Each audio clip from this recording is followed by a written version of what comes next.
Escuchas un podcast de Dixo. Escuchas Fuera de la Caja con Macario Esquetino por Dixo, la productora de podcast más importante en habla hispana.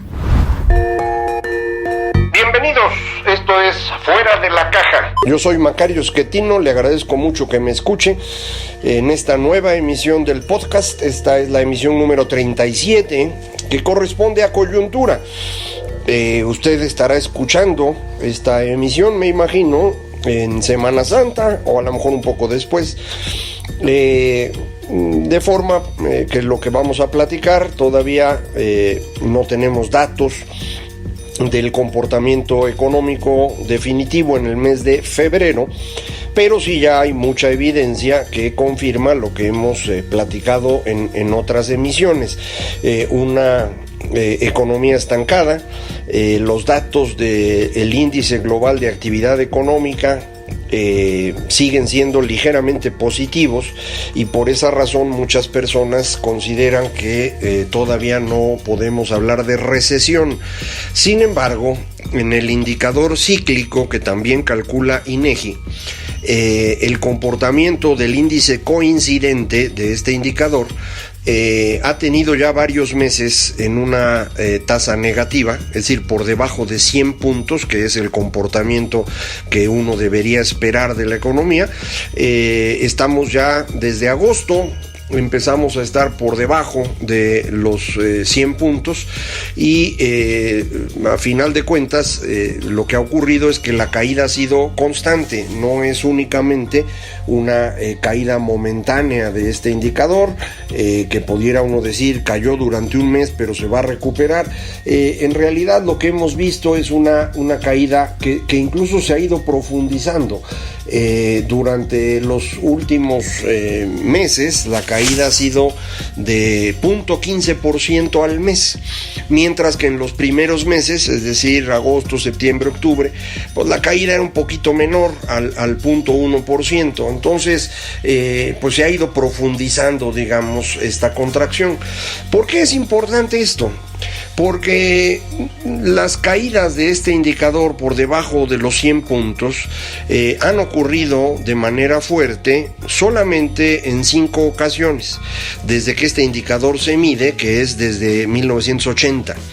La primera caída es octubre de 82, la segunda es abril de 86, la tercera es enero de 95. Son las 3 grandes crisis que tuvimos entre los años 80 y 90, las 3 producidas por nosotros mismos. La crisis de 82 por el gobierno de López Portillo, la de 86 es una profundización de esa crisis, si bien ayudada por una caída en el precio del petróleo, que entonces era lo único que exportábamos, prácticamente hablando, y en 95, usted recuerda el error de diciembre, pues en enero se convirtió ya en una caída muy significativa de la economía.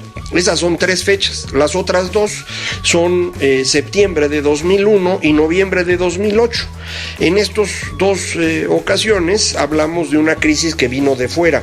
La recesión de Estados Unidos, que allá le llaman el .com, 2001-2003, y después la gran recesión de 2008. Entonces, en estas 5 fechas es cuando el indicador coincidente ha caído por debajo de 100 puntos de manera notoria.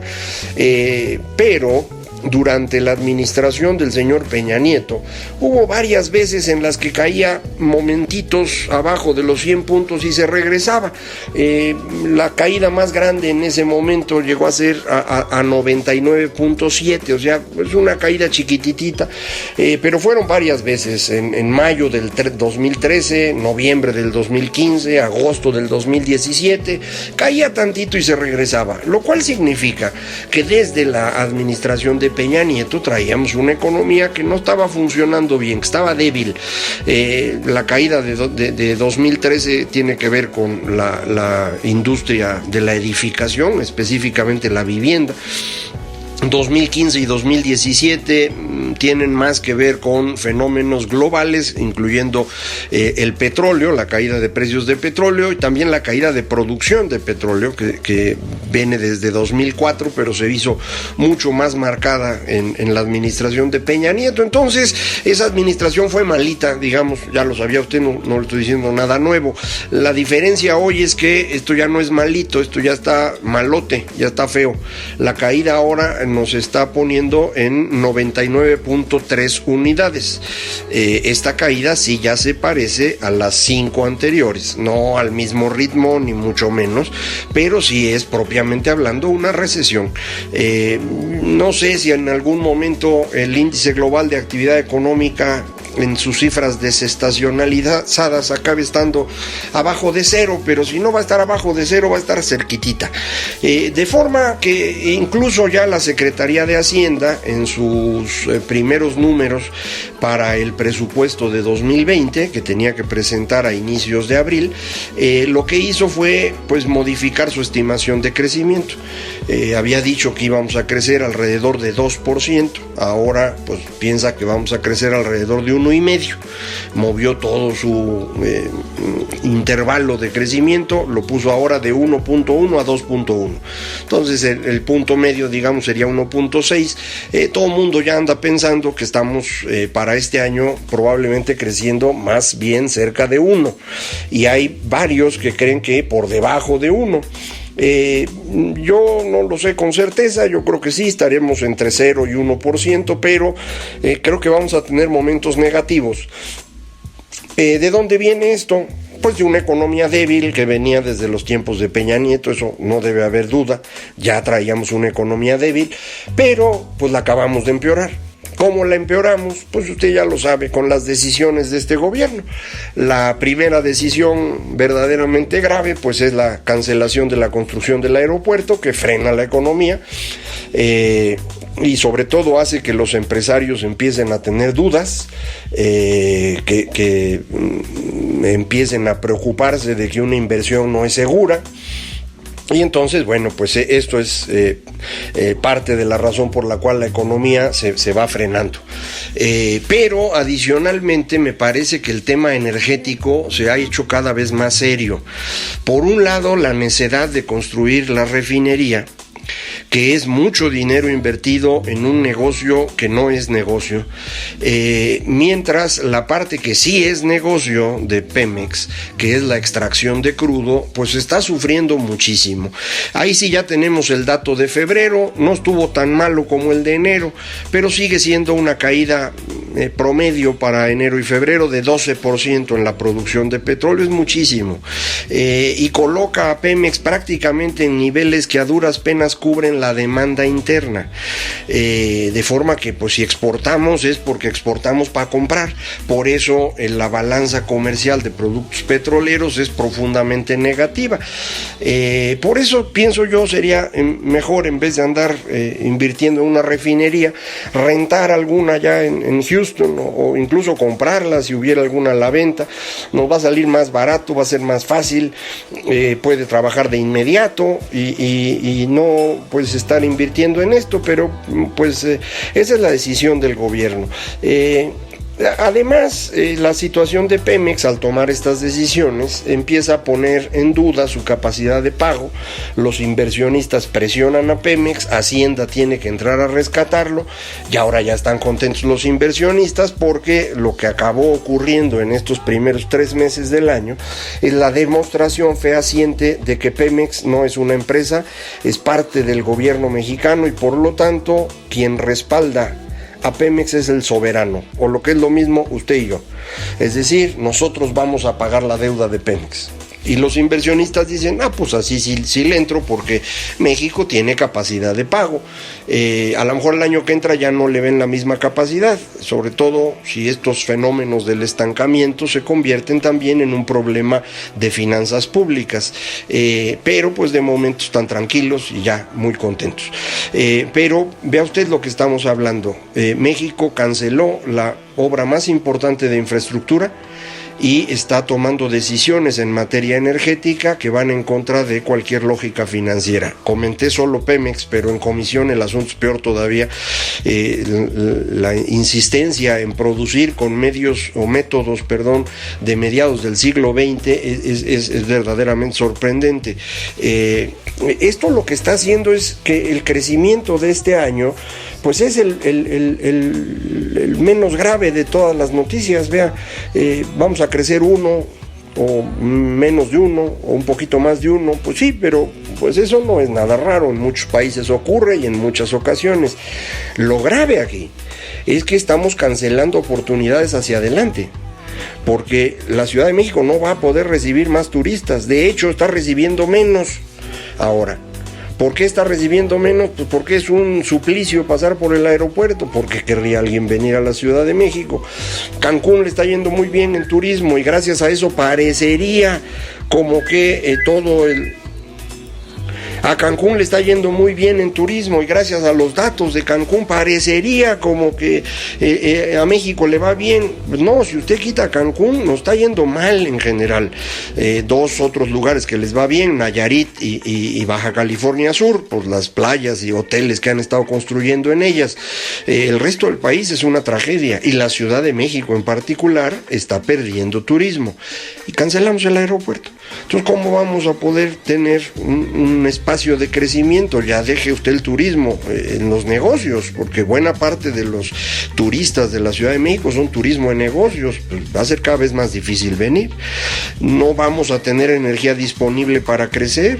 Ya vio usted el desabasto de combustible, de gasolina, por errores de la administración, que ya luego quisieron esconder con lo del huachicol. Ahora tenemos escasez con gas natural.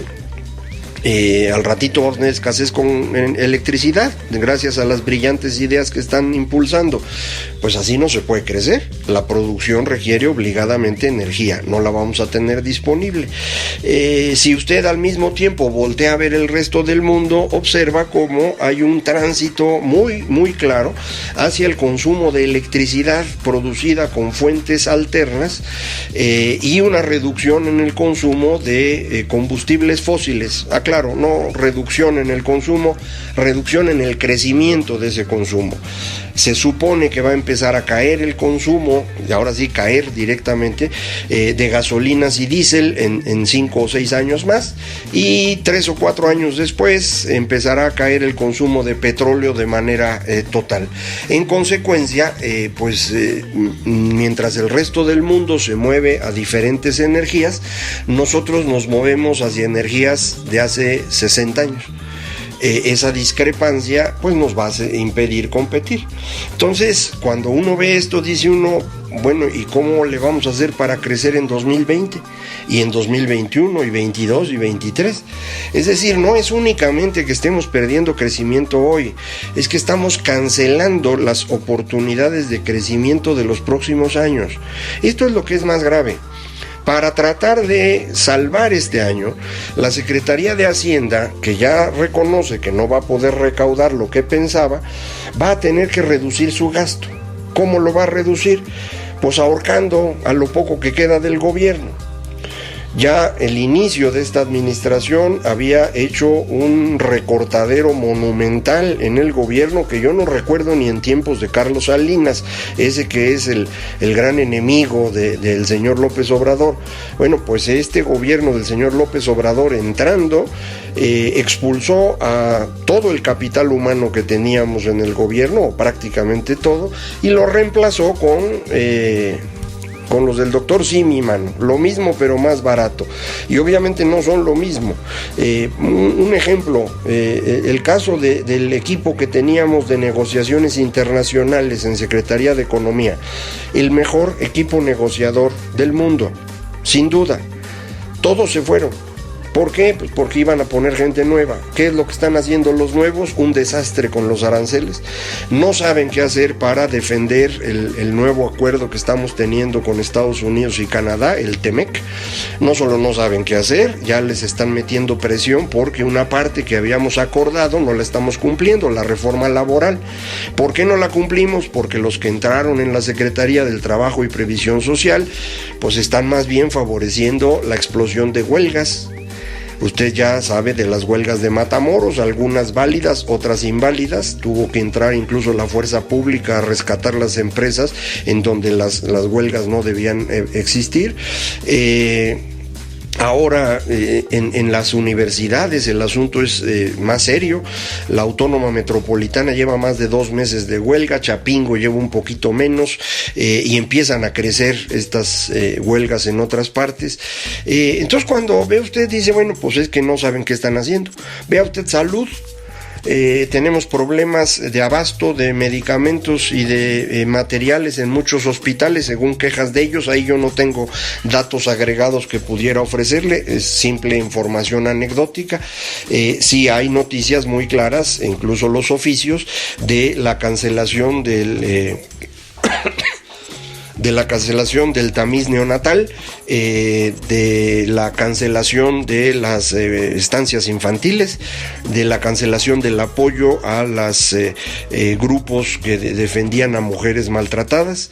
Sigue el rumor de que acaban con el seguro popular y al respecto no hay claridad. Problemas de pago a muchos médicos, en particular internistas, los que están haciendo este año de su carrera. De forma pues que lo que vemos es un gobierno que no está funcionando, y esto es antes del recorte que se va a tener que hacer para que las cifras cuadren. Una vez que se haga este segundo recorte, el gobierno va a funcionar peor que hoy. En consecuencia, 2020 pues tampoco vamos a crecer. Para mantener un superávit que permita que el resto del mundo crea que podemos pagar y no nos quiten el grado de inversión, pues se tendrá que hacer un recorte más. Y este círculo vicioso no va a durar mucho tiempo, porque en serio no hay de dónde recortar. El gobierno mexicano es uno de los gobiernos más pequeños del mundo en términos de ingresos. Recaudamos 17% del PIB, 16 y cachito por ciento del PIB, que en buena medida vienen ya de impuestos gracias a la reforma fiscal de 2013. Ya no dependemos mucho del petróleo, pero aún así esta cifra es una miseria. Es menos de la mitad de los ingresos que tienen Argentina o Brasil o Chile, y es cerca de la tercera parte de los ingresos que tienen los países desarrollados. Recuerde usted, en los países desarrollados la recaudación ronda 45 puntos del PIB. Estados Unidos, que mucha gente lo usa como ejemplo de un gobierno que no cobra tantos impuestos, es porque nada más ven los datos del gobierno federal. Cuando le suman los los ingresos de gobiernos estatales y locales, la recaudación en Estados Unidos supera 42% del PIB, y con eso financian todo lo que hacen. Nosotros recaudamos 17, con eso no se puede financiar educación para todos, salud para todos, seguridad pública, seguridad nacional y las funciones elementales del gobierno. Es imposible. Y además de eso quieren hacer refinería y Tren Maya. Es imposible, no hay manera. Lo que este gobierno debió haber hecho al llegar no era cancelar el aeropuerto, era impulsar una nueva reforma fiscal completa, dura, que realmente afectara a las personas de más altos ingresos, grandes empresarios, grandes personas físicas con ingresos muy elevados, que permitiera financiar todos los programas sociales que a ellos se les ocurren. A mí no me gustan los programas sociales del gobierno del señor López Obrador, porque yo no creo que repartir dinero directamente a las personas a cambio de sus datos, en particular electorales, sea una buena idea. Me gustaba mucho más el programa Oportunidades, que ya tiraron a la basura. Pero bueno, fuera el que fuera, eso, pues para eso ganaron la elección, pueden hacer los programas que gusten, pero háganlos responsablemente. Es decir, una reforma fiscal que les permitiera financiar todo esto. No sumarle a esos gastos de política social estos gastos absurdos de infraestructura que no va a tener utilidad, y además el costo de un aeropuerto que nunca nadie va a utilizar. Pues entonces, le digo, no vamos a tener un año muy malo en este 2019, crecimiento de 1%, 0,5%, un año malito. Para mí lo grave no es este año malito, es que le van a seguir muchos años malitos, porque no estamos invirtiendo en algo que en el futuro pudiera modificar la tendencia y generar crecimiento económico. Yo lamento que escuche usted esto en el camino a sus vacaciones de Semana Santa, pero úselo de incentivo para disfrutar estas vacaciones. No sabe usted si ya no va a haber otras, entonces aproveche, gaste lo que tenga, ya luego se preocupa. No me culpe a mí del sufrimiento, yo no voté por él. Muchísimas gracias por acompañarme, esto fue Fuera de la Caja. Dixo presentó Fuera de